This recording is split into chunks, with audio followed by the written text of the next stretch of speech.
On a entendu parler du projet de création de l'Université de La Rochelle, une université nouvelle. Pour moi, ça signifiait, et j'avais, je pense, raison, qu'on pourrait faire quelque chose de plus dynamique, quelque chose d'innovant, quelque chose qui sort de l'ordinaire, qu'on ne peut pas nécessairement faire ou pas aussi facilement au niveau des universités classiques, des universités plus ou moins d'un certain âge. Surtout que pour nous, c'était un moment où on avait mis au point une nouvelle technologie, une technologie innovante avec des projets européens, et on était en train de développer et les aspects fondamentaux et les aspects applications industrielles. Donc en novembre 1993, j'avais déposé un projet, je me rappelle jusqu'à maintenant, c'était 185 pages, où je proposais à l'université une spécialité qui n'était pas prévue à l'origine, à savoir génie des procédés industriels, et je proposais de faire un département de génie des procédés industriels, de faire un diplôme, on parlait de l'IUP à ce moment-là, de faire un laboratoire de recherche, et hop, c'était quelque chose auquel ils ne s'attendaient pas, je disais, et on fait une structure privée de valorisation de cette technologie. Et j'étais vraiment très bien reçu à l'université, où on a discuté pratiquement pendant presque 6-7 mois sur l'ensemble du projet. Et ça a été quelque chose qui nous a permis de dire, eh bien, ça va être quelque chose de tout à fait différent. Et effectivement, c'était différent. J'ai amené avec moi une équipe, j'ai amené avec moi les projets industriels, il y en avait beaucoup. Et en même temps, il y avait on avait la possibilité d'impliquer l'Europe. L'Europe était impliquée là-dedans. Et quand on est arrivé, on a pu donc commencer à créer le laboratoire en premier. Il y a eu pas mal de thèses. On avait, maintenant sur 25 ans, c'est beaucoup. Et pour nous, ça s'est passé très rapidement. Ce qui est intéressant, c'est que pour moi, j'étais un peu bédouin au fond de moi-même. Je ne restais nulle part plus de 5-6 ans. Et là, les 25 ans qui sont passés ici, c'est pratiquement comme si c'était les 5 ans ailleurs. Donc c'est comme ça que ça a commencé.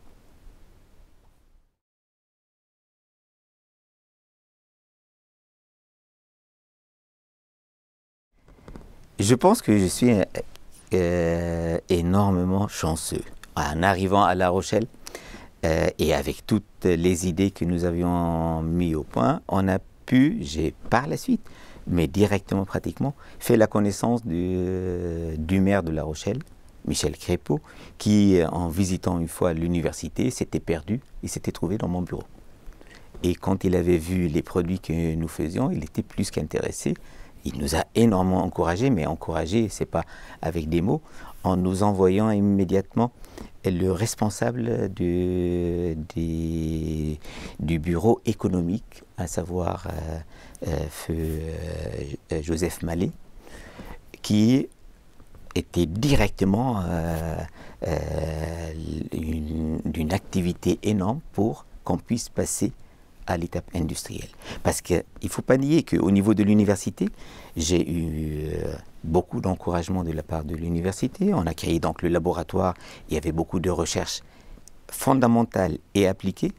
On a créé par la suite le département, on a créé le diplôme de génie des équipements et des procédés industriels, le GEPI, et tout ça liés ensemble, c'est-à-dire la partie enseignement, la partie recherche, la partie valorisation, c'était lié. Et l'Europe était bien impliquée.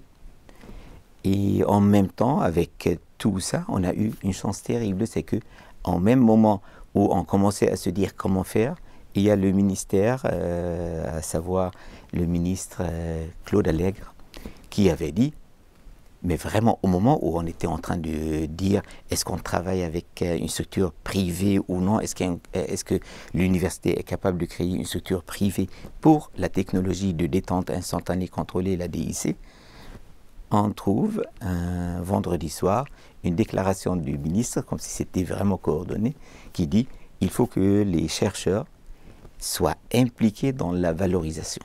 Donc, pour tout ça, je vous dis, on a eu une chance terrible. Là, maintenant, quand je vois le nombre d'étudiants qui ont été formés et que dans une étude de l'université, on a montré, ils ont pu trouver que 100% de nos étudiants étaient embauchés, trouvaient du travail, étaient insérés dans le secteur donc, du travail 2 ou 3 mois après leur formation. 100%, ce n'était pas 99%, c'était quelque chose de très important. Et quand je vois des centaines d'industries actuellement en Chine et aux États-Unis qui utilisent et qui nous demandent pour mieux utiliser notre technologie, je me dis, c'est d'une certaine façon grâce aussi à cette belle ambiance que nous avions eue au niveau de l'université.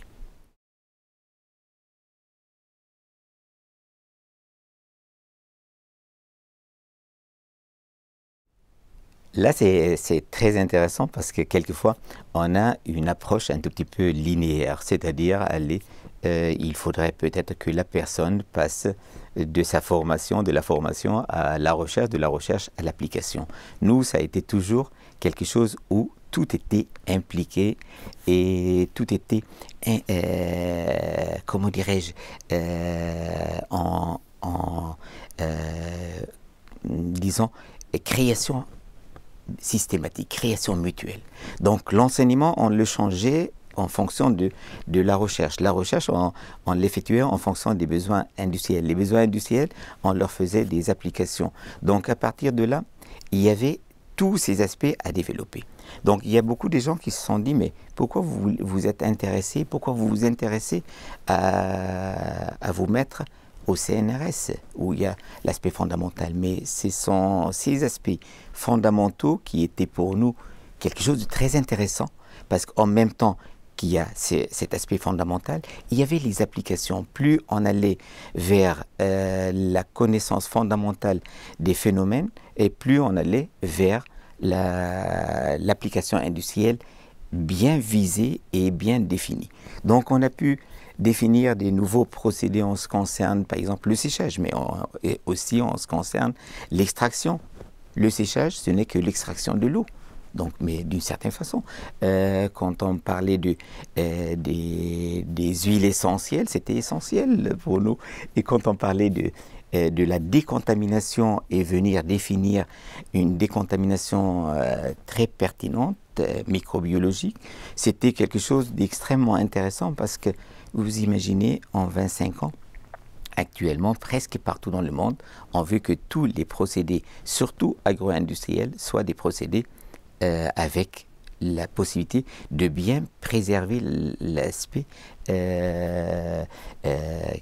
qualité nutritionnelle, mais aussi qualité microbiologique de la matière.